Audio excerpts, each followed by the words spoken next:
موږ بعض ځوانان کسان چې یا پیشنمۍ نه کوي. حدیث کې راځي نبي علیه الصلاه والسلام فرمایي تسحروا فان فی السحر برکه. پیشنمۍ وکړي په دې کې د الله د طرف څخه یو ډېر غټ برکتونه پراته دي. پیشنمۍ وکړي. څومره رحم دی نبي دی، سبحان الله، څومره رحم والا ذات خدای لرو موږ. هغه پیشنمۍ وکړي په دې کې برکت دی. بل ځای کې د الله رسول صلی الله علیه وسلم یو صحابي نبي علیه الصلاه والسلام پیشنمۍ کوي، صحابي راوغوښتي ورس ویل څه ورته ویل هلم الى غدائي المباركه، زما د مبارک او د برکت نه ډک پیشنمۍ ته راسه. او بل نبي علیه الصلاه والسلام بل ځای کې وایي فصل ما بین صيامنا وصيام اهل الكتاب اكلت السحره.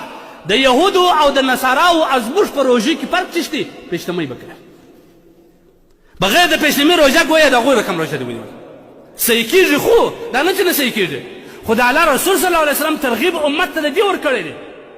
هغه وایي زموږ د ملت محمدیه او دغه رقم د یهودو د نصاراو چې اهل کتاب دي، د دې دوه په مابینځ کې فرق د روژې په څه باندې دی؟ په پیشنمۍ باندې.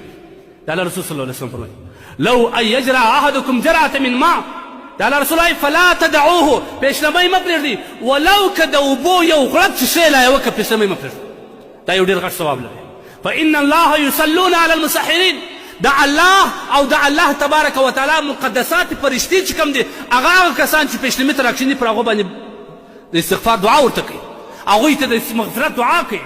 دا وخت کې د مغفرت ځان مه محرومه کوي. او دا رقم هم نه چې په کور کې مور او بیبي ته مصیبت جوړ شوی، راکښېنه مور غریب هم په سره اوښ کې ناست پیشنمۍ نه کوي، بابا هم ناست، هغه ښځه دوه درې وارې د دې خوا یې دوه درې ښکنځل عمر باسي، ته ما پرېږده، ما روژه پرې څه کوي. د خدای دپاره دا روژه کې لږ داسې حوصله کوئ.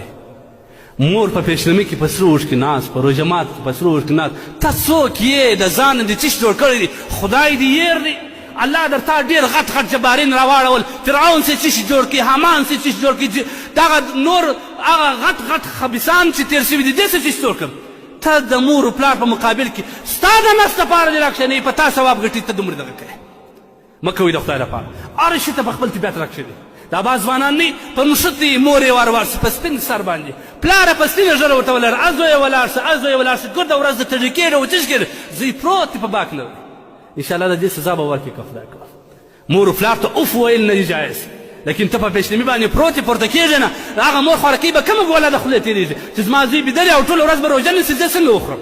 ډېر من دي دا رقمې چې ډک سرخان یې بل ته ټول کړي، د دې سزا به بیا خپله وویني.